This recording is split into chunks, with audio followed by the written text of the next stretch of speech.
All right, hello everyone. Can you hear me okay? Microphone's on. We will get started. So welcome, thank you for joining us, everyone here in the room as well as online for the first lunch briefing of the 2022-2023 academic year. My name is Monique Beerley. I'm the Executive Director of the Global Governance Center here at the Graduate Institute, and I will be moderating today's event. As news headlines, political campaigns, and protest slogans suggest, migration is a rather controversial topic. Paradoxically, while there has never been so much data available on migration trends, on asylum trends, disinformation remains abound, allowing misconceptions to endure and hate speech to flourish. Here today to lead us through an exercise in myth-busting, we have the great pleasure of welcoming Professor Vincent Chetail, whose talk is entitled Demystifying Migration, Facts, Evidence, and Misperceptions. Following Vincent's intervention, we will then welcome questions with the audience for a Q&A session for those of you who are in the room, as well as for those who are joining us online. Before welcoming Professor Chetail to the podium, just let me briefly introduce him for those of you who are perhaps not familiar with his work and his activities. A professor of international law here at the Institute, Professor Chetail also acts as an academic director of the Global Migration Center. Highly active beyond the glass walls of Maison de la Paix, he's also president of the board of the Geneva Academy of International Humanitarian Law and Human Rights. He's also a senior research associate at the University of London and a member of the Odysseus Network for Legal Studies on Immigration and Asylum in Europe. A productive researcher and prolific writer, Vincent's list of publications is of course far too lengthy to cite here, but most recently he has published a book chapter on the International Organization for Migration and the Duty to Protect Migrants, which will feature in the Cambridge Companion to International Organizations Law. In 2019, he published a book entitled International Migration Law with Oxford University Press, which provides a comprehensive overview of the many different elements of international law that govern the movement of persons across borders.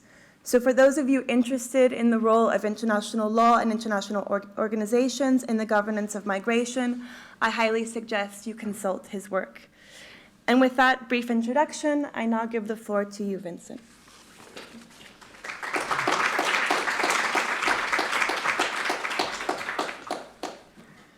Thank you very much. Thank you very much, Monique. Thank you very much, Dan and Sophie from the communication department here for the invitation. This is a great pleasure to be here with students, colleagues, and many other persons for this very first lunch briefing of the academic year. I will briefly present today the key facts and misperceptions surrounding migration, because migration is everywhere. Migration is more visible than ever, but the visibility of migration in mass media, political discourse has generated many stereotypes and misunderstandings. And today there is a huge gap between perceptions and the reality of migration. Migration is often depicted in emotional, alarming terms as an influx of migrants, threatening national identity, values, the job market, and so on. And also, migrants are today's scapegoat for the failure of many political national politics, and typically redirecting the attention and the fault to the others, the non-voters, the migrants, has provided politicians with a major avenue to conceal their own deficiencies and failure. And as a result of the moral panic spurred by media and politicians, emotions and perceptions prevail over fact and rationality. Migration has been polarized, has been instrumentalized before being analyzed and understood. And today, everyone has an opinion about migration, but very few really know what migration actually is. And meanwhile, several incidents of racial discrimination, hate speech are rising. And clearly, developing evidence-based approach to migration is an urgent goal, even if this is a challenging one, because disruption and disinformation are increasingly being deployed as part of a tactical pursuit of power by several political parties and politicians. And having an evidence-based approach to migration is crucial to ensure that discussions on migrations are based on fact and not perception. But of course, I'm not suggesting here that migration does not pose challenges for communities in countries of origin, transit, and destination. However, much is to be learned from data to inform and objectivize the current debates. And given the prevailing misunderstanding surrounding migration, the idea of this lecture is to dispel the main arguments commonly raised in any discussion about migration in order to provide a more rational and objective picture. And first of all, among the very first common argument, it is frequently argued that migrants are too numerous. So here, it's true that migrants are around 281 million in the world. This is the last statistics of the UN, based on national statistics provided by UN member states. And it's true that this figure sounds like a huge number. This equates with the size of the population of Indonesia, the fourth most populous country in the world. So this sounds a quite significant number of migrants. But for those who are afraid by an invasion of migrants, I have a very good news for them. Statistics speaks for themselves in the sense that migrants represent a very small portion of the world population, 3.6% of the population. So contrary to the common message sent by mass media and politicians, migrants, there is no invasion, of course. Migrants are a marginal portion of the population. They are a small minority in the world, and the vast majority of the world population is staying in one's own country, the country of origin. So, of course, international migration has increased and will likely to continue to increase in our globalized world. But this phenomenon is not a crisis of numbers. It's true that the number of migrants has increased since 1990. In 1990, migrants represented 2.9% of the world population. But an increase of 0.2% of the population is very far from being the invasion of the global north so frequently depicted by mass media and politicians.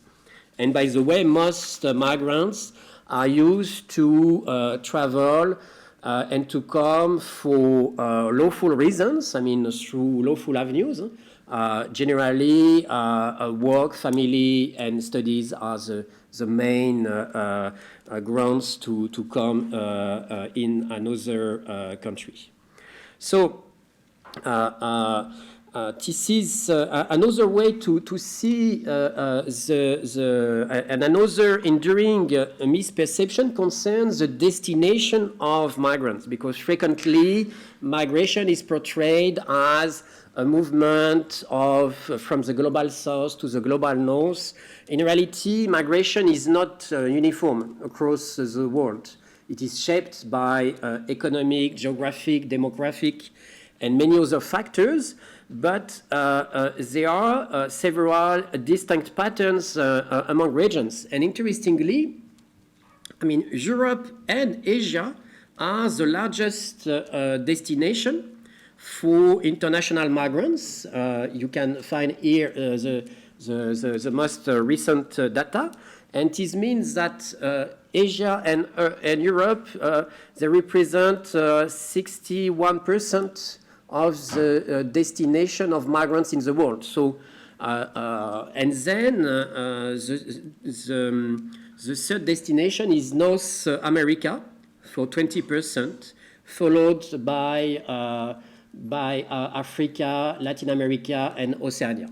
So clearly, the reality is much more complex and sophisticated than the typical move from the south to the north, which is so frequently depicted as being the reality of migration.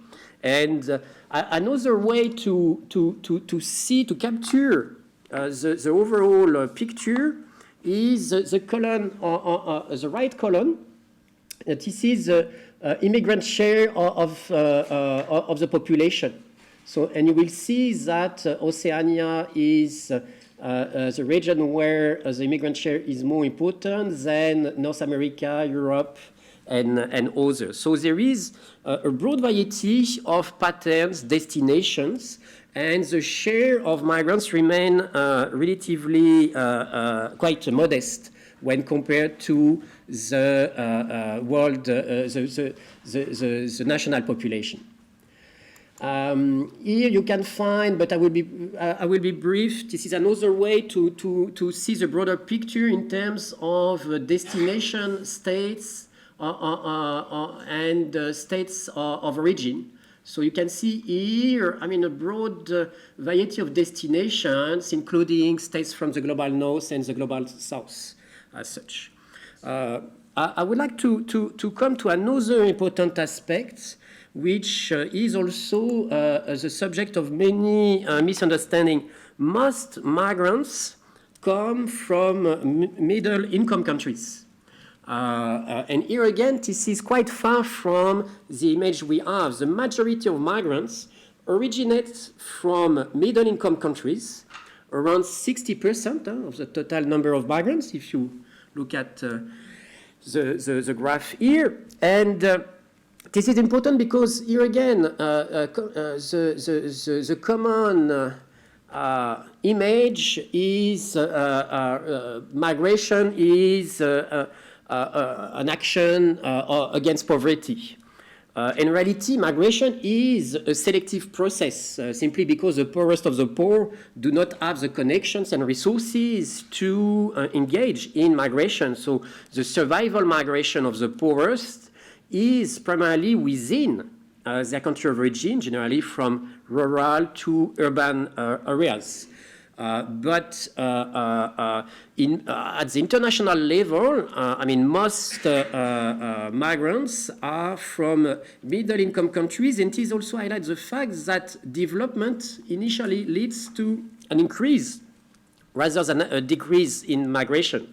This is called the migration up as such. So this is an important element to take into account in current policies. To continue with other prevailing misperceptions surrounding the phenomenon of migration, another important pattern which is that is frequently overlooked is the fact that in reality migration often takes place within regions. So this is not a cross-continental travel, but generally within regions, and almost half of migrants at the global level are living in their region of origin. So, and here again, this is quite far from what we are used to see on TV and social media and so on.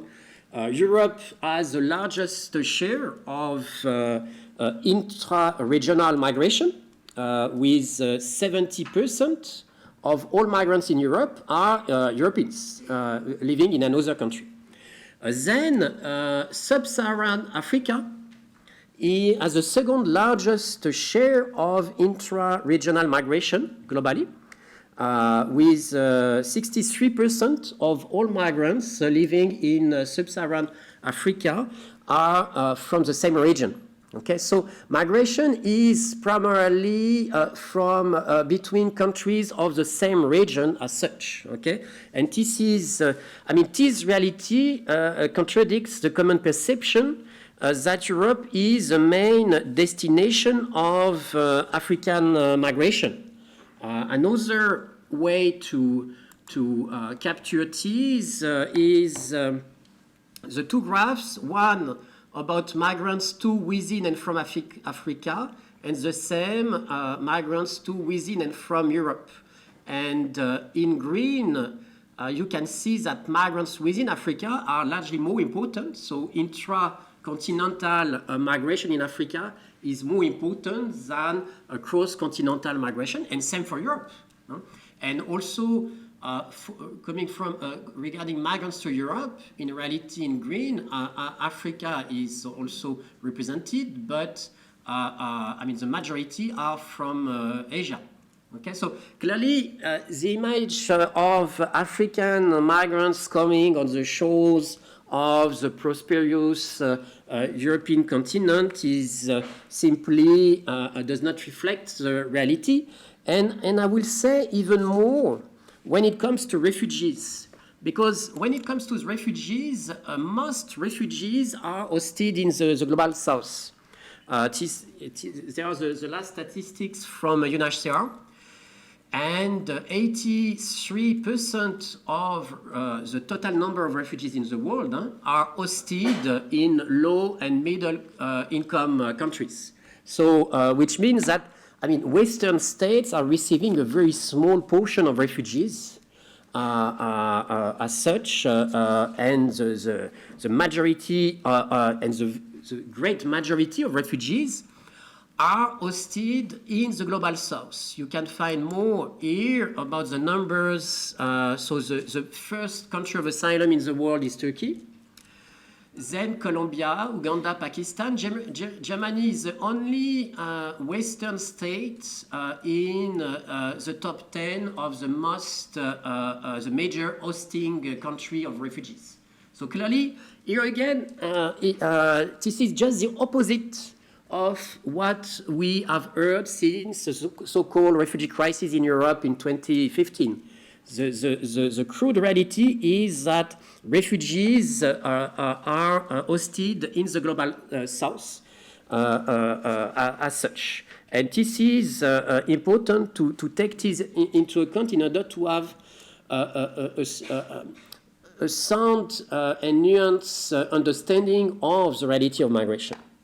Let's continue with the traditional misunderstanding surrounding the debates of migration, because there is this enduring misperception of the male migrant from a developing country leaving his family behind in pursuit of better life. This is simply wrong. Here again, statistics speak for themselves. Almost half of migrants are women, which is normal. Here again, half of the humanity are women, so clearly, logically, half of migrants are women, again, according to official statistics, 48% to be more precise, and with even higher percentage in Europe and the US and North America. So, and here again, feminization of migration is not new. As such, this is not a recent development, and interestingly, but again in line with our societies, interestingly, women are not only migrating as part of household family, they are migrating on their own for labor, studies, and so on. So here again, this is important to refine this current bias of migrants as male from developing countries. This is simply much more nuanced than this. And pursuing with, I described so far the reality of migration versus the misperceptions surrounding political discourse, mass media. How we perceive migrants and migration. Let's continue also regarding the contribution of migrants, because this is also a key element in political discourse. The current narrative spread by mass media and political discourse obstruct the important contribution made by migrants to host societies, but also countries of origin. And a common argument is that to say migrants represent a threat to the economic development of host countries, they are taking jobs of nationals, and clearly, I mean, politicians and others have often tried to demonize so-called economic migrants in order to defend their own racial or xenophobic policies. The reality is, here again, is just the opposite, in the sense that economic migrants positively contributes to the economy of their both states of origin and state of destination. So here, this is, I mean, migrants spend 85% of their earnings in their host country and send back in their countries of origin 15%. So here again, I mean, this is migration is a source of prosperity and development, and of course, I mean, remittances, the money sent by migrants in their own countries, is a well-known contribution of migrants to the development, and quite important. If you look at in red, you have the remittances. Which is much more important than official development assistance in green and even foreign direct investment in blue. So clearly, remittances are a key tool, a key source of development for countries of origin and notably developing countries, but not only developing countries, because here again, we have this perception that remittances are sent by migrants in the global north to the global south. But here again, if you look at the 20 recipient countries, so beneficiaries of remittances, you will find again several Western states, European states, France, Germany, Belgium, Ukraine, Russia, Spain, and so on. So clearly, this is also a source of development for all countries, and not only developing countries as such. I mean, the importance of remittances is well documented, and we have major experts here at the Graduate Institute. But besides remittances, it is equally important to remember that migrants also contribute to the development of their host countries. And here, I know that this may surprise some, but migrants pay more taxes and social contribution than they receive. And I put here, this is statistics from 2017, but I put this statistic only because I found the picture nice for the presentation. In reality, I mean, there is a recent publication of OECD with exactly the same result based on a study from 2015 until 2020. So with all states of OECD. So clearly, this is a structural pattern in the sense that structurally in OECD, because things can be different from for states of the global south with a major population of refugees, of course, but in OECD countries, migrants are giving more than they are receiving in terms of tax and social contribution. And there are also several studies explaining that they are using less public services and so on. But and besides the fiscal contribution of migrants, and let's continue in the few minutes I have, this is also important because migrants contribute not to the economies of countries of destination, not only through taxes, but also through, by providing labor and skill needed in critical sectors and occupations. Here this is an example given of the US, but you can find many similar conclusions demonstrated that migrants are not in competition with nationals on the labor market. In fact, they are filling critical labor gaps, and migrant workers tend to complement rather than to substitute the skills set of native workers. And even quite interesting, among other data relevant to dispel the prevailing misperception, migrants are also drivers of entrepreneurship and innovation.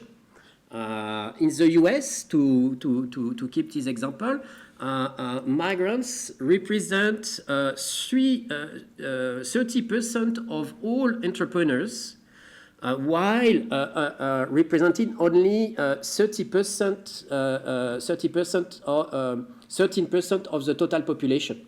So clearly there are more entrepreneurs, 3 times more entrepreneurs in the migration in the migrant population than in the native populations. So in the US, in this case, but there are several comparable data in other Western states. So clearly, there is this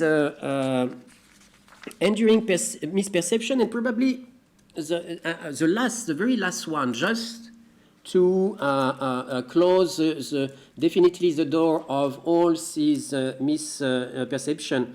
This is about the criminality rate of migrants and the risk of terrorism. And here again, I took the data for the US, first of all, because it was, easy to use for slides, and also because this is the country in the world with the most important number of migrants. So this is quite important as such in terms of lessons learned from data. And here again, non-citizens account for only 5% of the population in prison in the US. And the very good news is that you have more chances of being hit by an asteroid than of being victim of a terrorist attack by a migrant.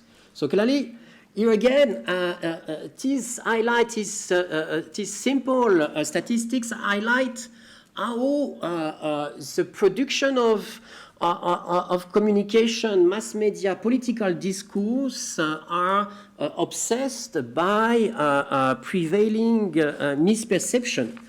And clearly, to conclude, this enduring gap between perception and reality not only calls for demystifying migration, because migration is not a problem to be solved. Migration is a challenge, it is an opportunity, both a challenge and an opportunity. And of course, migrants as non-voters are an easy target for political electioneering. And in such a political toxic climate, this is more than ever crucial to develop a pedagogy of migration. And of course, academics, researchers, here at the Graduate Institute, but in many other places, we have a social role to play in this, but we are not the only one, in the sense that our role is more modest in the sense that our role is to share data. And then this is up to the society, it is the civil society, to be able to use this data to think about their misperception. And conceptually, this is also important beyond the role of academics for the civil society. This is also crucial to better understand the normality of being a migrant, to also inform public debate and to dispel the current manipulations surrounding the dominant discourse. Today, developing a rational and objective narrative about migration is a critical endeavor to build inclusive society, but also this is critical because otherwise democracy will continue to be hijacked by demagogues and populists. So this is also a common responsibility to make sure that we can live in a society which is not based on hate and misrepresentation. Thank you very much for your attention.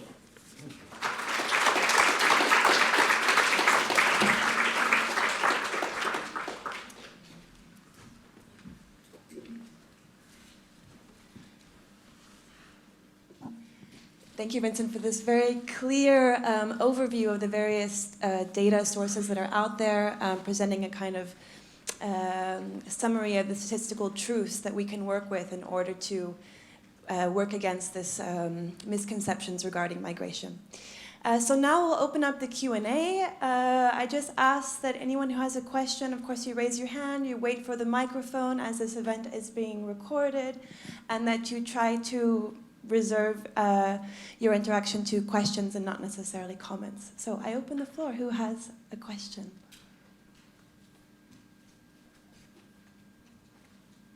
Yes, back here. Thank you. My name is Isabella Meicher. I'm a visiting researcher at the Global Migration Center. And thank you very much for this amazing presentation, and I agree it's very much needed right now. I have one short question and one short comment. Question relates to the labor market situation, and as you said, migrants are filling up very important labor gaps. I'm often using this argument with many people, and often what I heard is a counter-argument, and I was wondering which arguments you will give me, help me to in this kind of situations.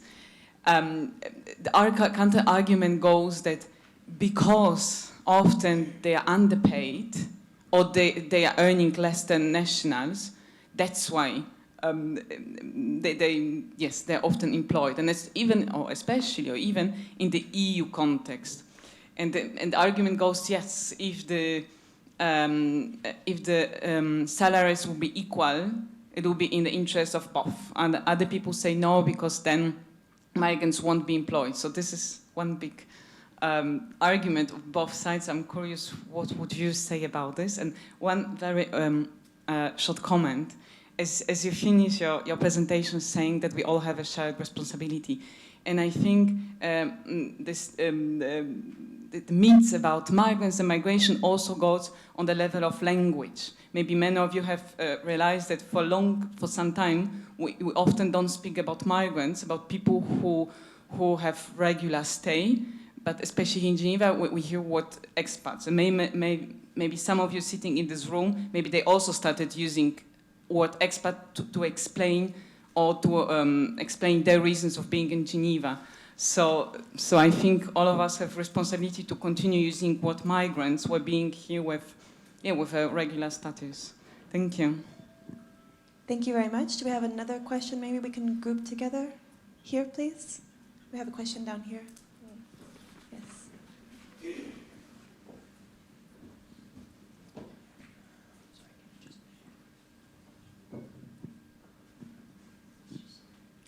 My question is on the economic, social, and cultural rights of the migrants, because a lot of attention is given to the civil and political rights. And how do you think we can combat this misinformation being and this narrative by states as well as social media regarding migrants and asylum seekers? How do we adapt different approaches to ensure the economic, social, and cultural rights of both the categories, be it economic migrants or asylum seekers? Thank you. Vincent, would you like to begin to respond to those two questions, and then we'll open it? Okay, thank you very much. Maybe to start with expat and to be clear, yeah, I never use this term. I'm used to present myself as a migrant worker because this is according to the UN definition of migrant worker, or the Article 1 of the UN Convention. So expat is not a legal term, and clearly, whereas migrant worker is a legal term with a proper definition. And I suspect that many of us here in this room are in fact migrant workers or foreign students as such. So and not necessarily expat. And yes, the question the observation you raised about the competition between native workers and migrant workers because they are less paid is, quite important, because this is the major hypocrisy of Western states. In short, the gap between the labor market and the legal avenue for labor migration. So this hypocrisy is twofold. First, it creates irregular migration because a migration law is not adapted to the needs of the labor market, first.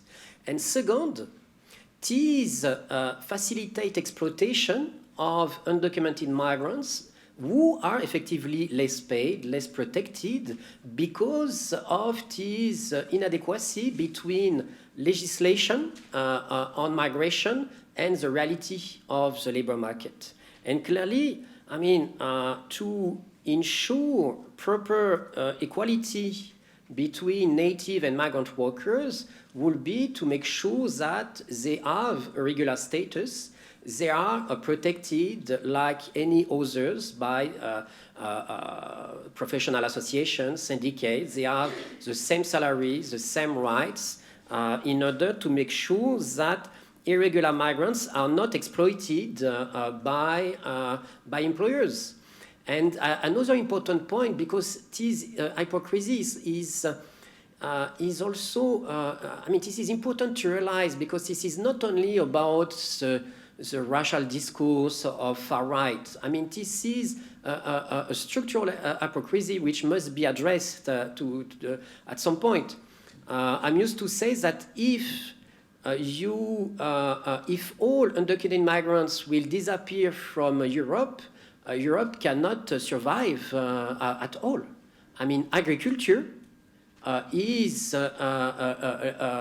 surviving thanks to the manpower of migrants. And I would say in a more prosaic way, in all great restaurants in Geneva, Paris, and Berlin, in reality, if you go to the kitchen, they are migrants, and generally irregular migrants. So, at some point, we have to realize that we are living in a society which is also based on the labor of exploited migrants, and we have also to address this issue.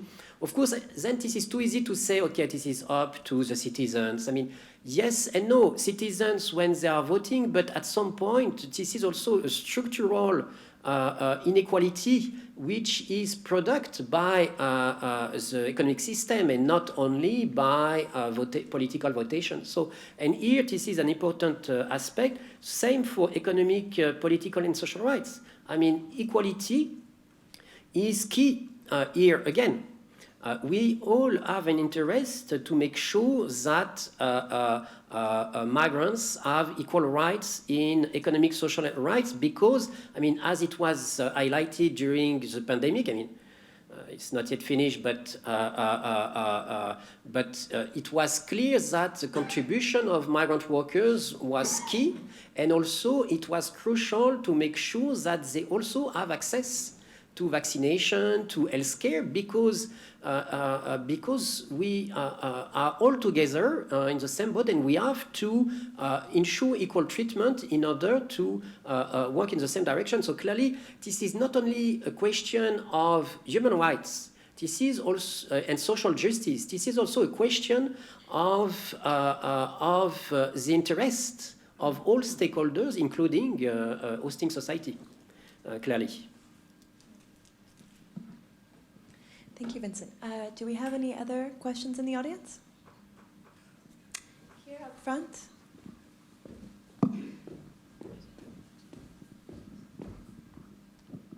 Thank you. Thank you. My name is Robert O'Riordan, Chartered Accountant. You mentioned a figure of 280 million for migrants, but is that a cumulative figure or a per annum figure? It wasn't clear. The total number of migrants, Yeah. you mean? This is based on the statistics given by UN member states. So this is from UNDC. Yes, but is it cumulative or per annum or since the This beginning year, of time? This year. No, for 1 year. For 1 year? Yeah. Yeah, so in other words, for the last 30 years, if you multiply that, and it is at the same rate, that would be about 10 billion people. That would be more than the world population. No.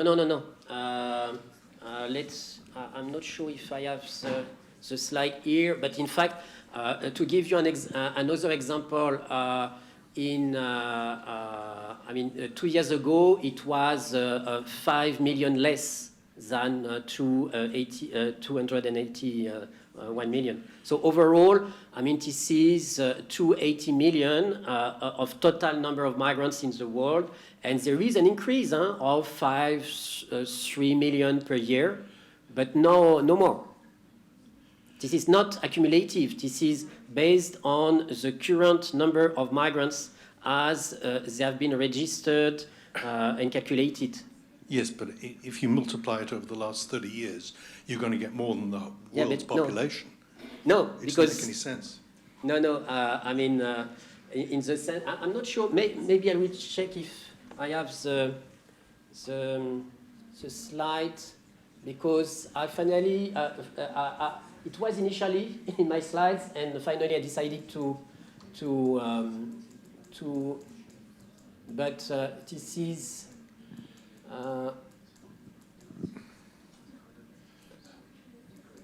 no, I don't have it. No, this is clearly 281 million, but you cannot accumulate in the sense that migrants today could be migrants yesterday, but today they are counted as migrants. There is no accumulation of the past migrants, because past migrants can be current migrants, and in an event they are counted as migrants. So there is no accumulation of the numbers, because otherwise we have no 3.6 million of migrants in the world. We have much more, clearly. Thank you. No, and second question. There is an example in Europe of part of a country, Serbia, which had a province called Kosovo. And in 600 years, it started off as the beginning of the Serb nation, the mother of the Serb nation.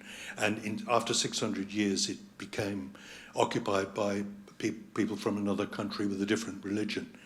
And, it took 600 years. Now, this pace of change is much, much faster. So how would we all feel in this room if all of Europe adopted a completely different religion and culture, and some of these religions cannot be repealed? Once they're in place, they cannot be repealed. Okay, but Kosovo is an independent state, so I don't see the point. It's no longer part of Serbia. There is no invasion from outside. But the idea in France of the Grand Remplacement, which is the Grand Remplacement, the idea is that we will be replaced by foreigners, Muslims. Just look at how 3.6% can replace us in the sense that we are talking about the migrants are 3% of the population. So we have to also respect the rest of the room in order to have Just a second. countries like Britain, it's much, much higher than 3.6%. Yes, You're but trying to trivialize it by saying it's a small percentage. I mean, again, but this is a good example of where data can be useful to. Here, you have the percentage of the population. So it's true that Europe, we have 10% of migrants. 10.9, yeah. Yeah? But it's much higher in certain countries. Yes, but I mean, even in the UK, I mean, you cannot find, only in Arab states, you can find a more important population of foreigners. In the Emirates and so on, for well-known reasons, because the population, the national population is limited. But I mean, the highest figure is 21% in Oceania. Okay, and even in Europe, I mean, even in the UK, migrants are I mean, they are less than 25% in any event. They cannot. But yeah. Thank you. If I may abuse my position as moderator, I'll insert a question there.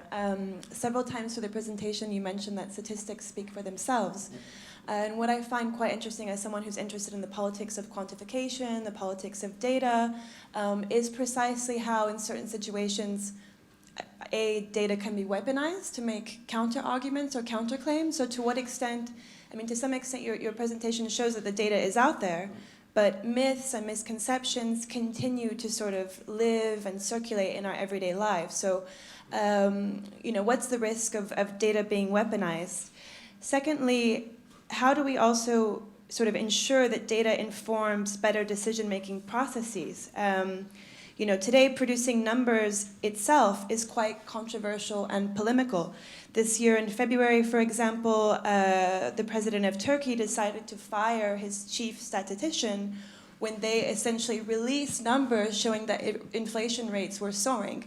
So instead of questioning policies or instead of perhaps blaming a scapegoat, we chopped off the head of the stats guy.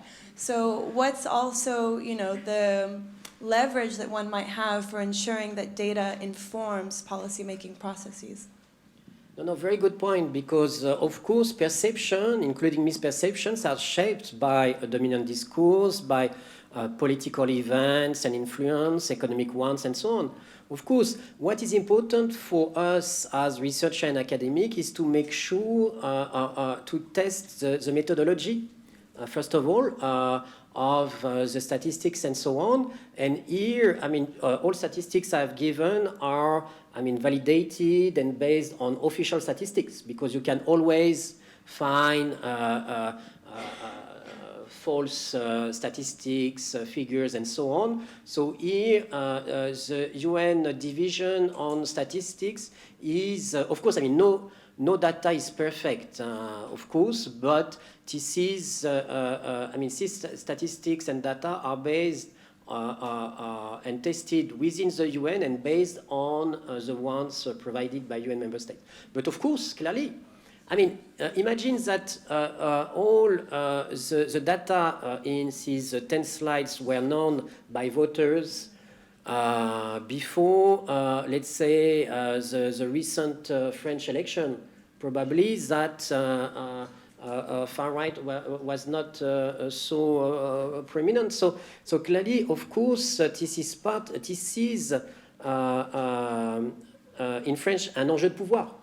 Clearly, your example is a very good example in the sense that statistics does provide a vision of the reality which may contradict the political vision developed by political leaders. Clearly.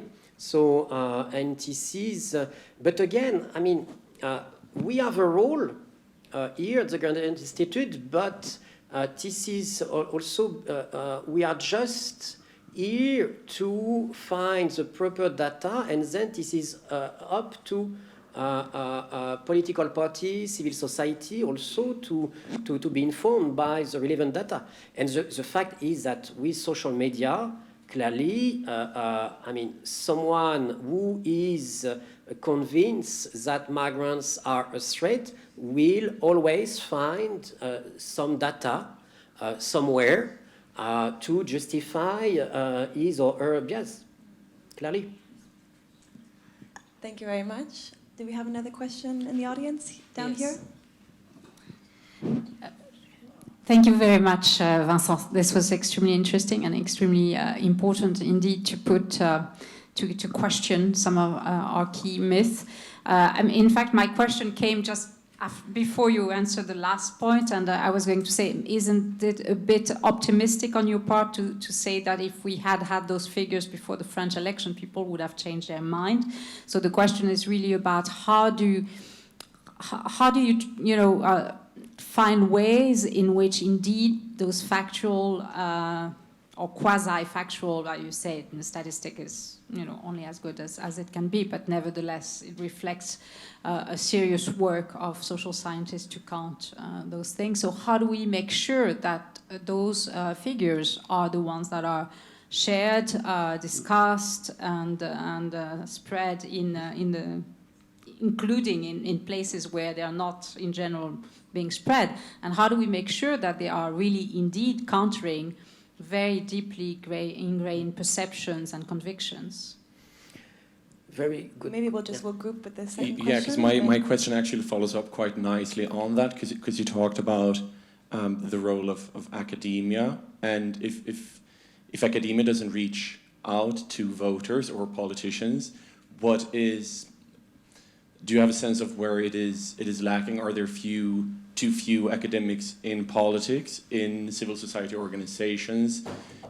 Do academics write to academic works rather than making them accessible to the broader masses? Or what can academia do better? Is there any sort of area where you feel, do academics participate too little in the media? Is that because we're not invited, or because we don't feel like we have time to? Is there any area there where you feel like the academia could work better to inform the people? Very good question. The two questions are the most important ones, clearly. As academics, we have a social role to play, but not a political one, because it may happen that the data will be different one day and so on. So the idea is just to be a source of neutral, objective information and evidence-based information. Then this is up to politicians, civil society to use or not use it. But clearly, there is here an issue in terms of the impact of our work.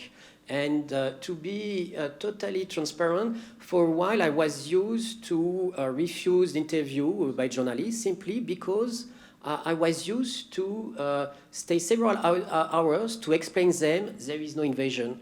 There is no explaining what I did here, losing my time explaining these kind of things, and they were not convinced, and then finally did not publish the interview or simply use very limited extract in order to support their own bias. So I think we must educate journalists.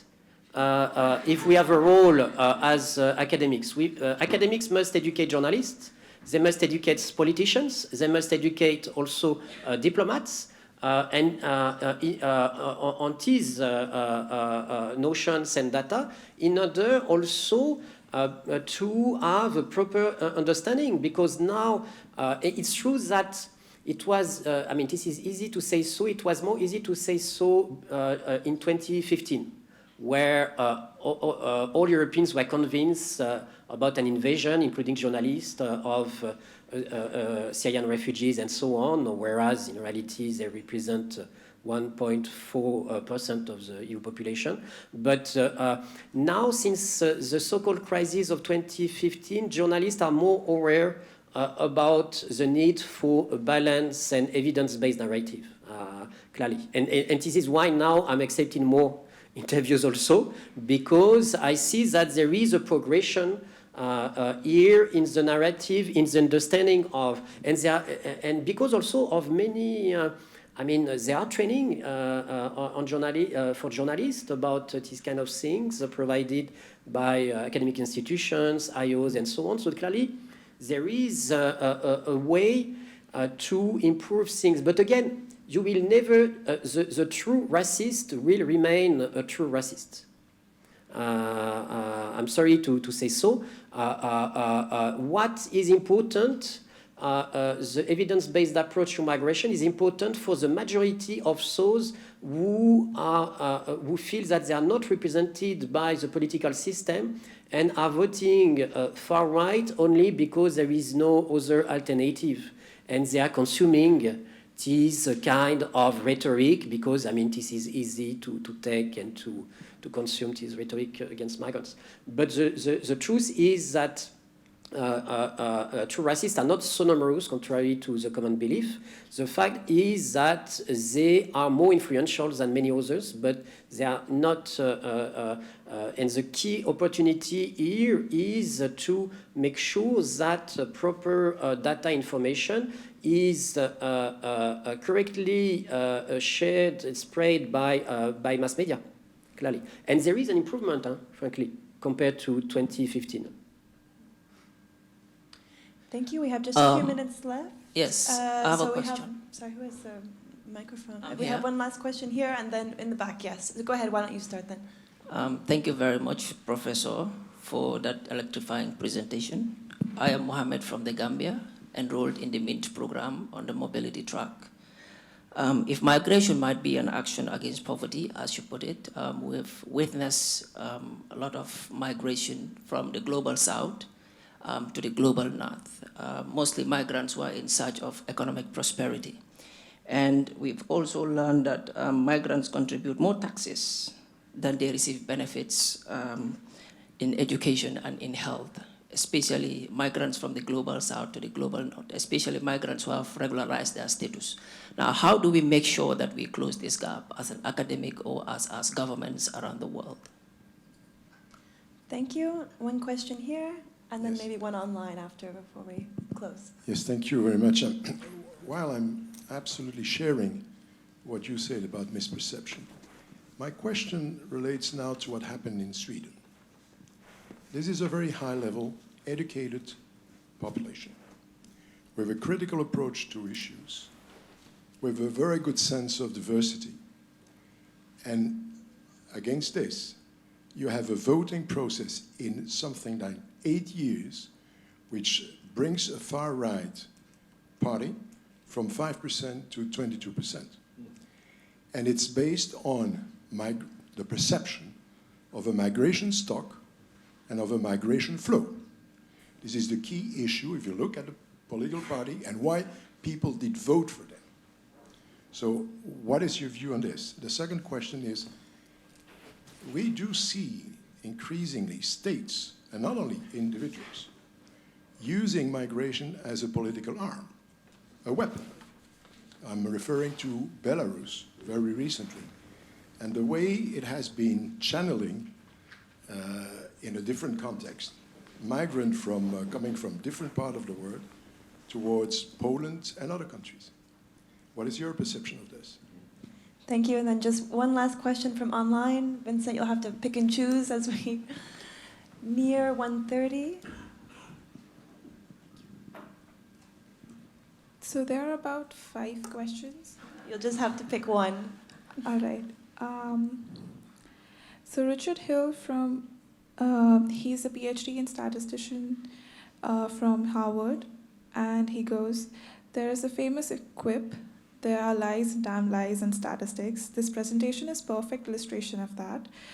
I cite only a couple of issues. One, using overall stats instead of breakdowns of illegal versus legal by geographical area. For example, in Switzerland, the most immigration is legal. Some is not, and much of illegal migration is concentrated in few urban areas. The percentage of migrants in prison is irrelevant.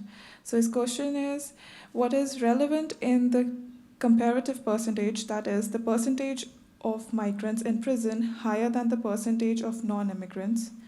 And again, it would be important to distinguish illegal and legal migrants. Okay. I'm not using the term illegal migrants because no one can be illegal, undocumented and irregular migrants. And in reality, in the statistics, I mean, here again, just to, because this is another enduring misperception, of course, irregular migration, this is very complicated to assess. But I mean, generally speaking, according to the studies done in this area, there are about 10, the maximum is 20% of irregular migrants within the total population of migrants. So this is, here again, another enduring misperception. Migration is lawful and legal in most circumstances, in most cases.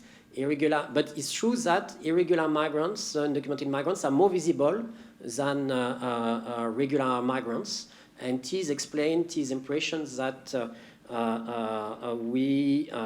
there is an invasion and migrants being undocumented. This gives the impression that this is something we cannot control and so on. I mean, this is not true. Again, under all studies carried out since 3-4 decades. And this is probably the reason why in Sweden, because the problem, I mean, the vote in favor of far right is influenced by misperception about migration, clearly.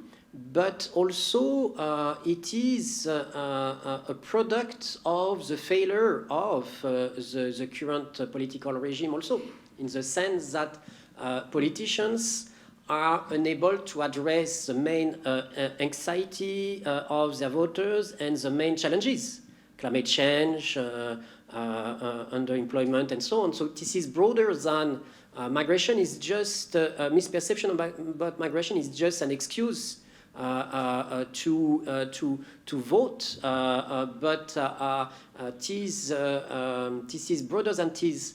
And I'm not naive. I don't think that education is the only way to address this issue, in the sense that, of course, knowledge is also a political product. Knowledge is manipulated, and clearly knowledge about migration is manipulated because this is easy to manipulate this.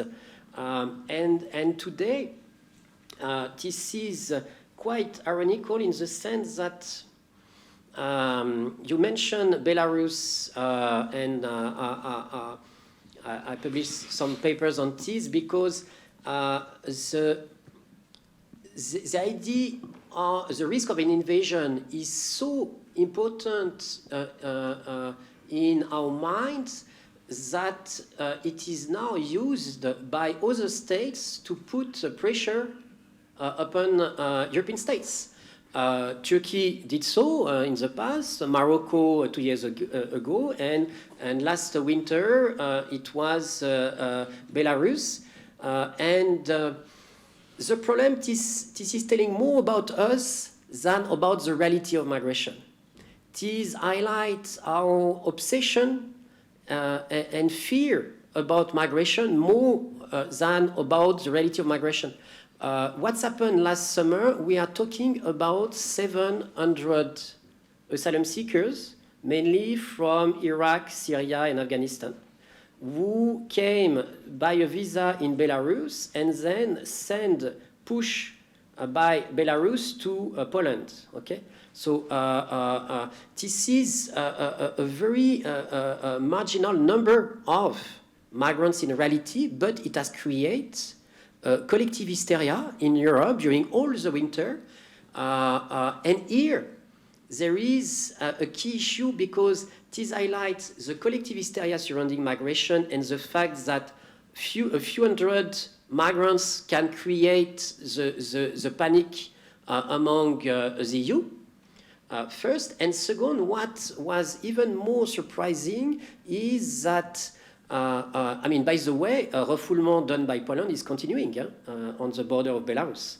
And there is here this schizophrenia of European states welcoming Ukrainian refugees while carrying out refoulement for Syrian refugees coming through Belarus. So clearly, again, this hysteria is telling a lot about ourselves more than about migrants, about our fear, about our obsession, and about how we are perceiving the other.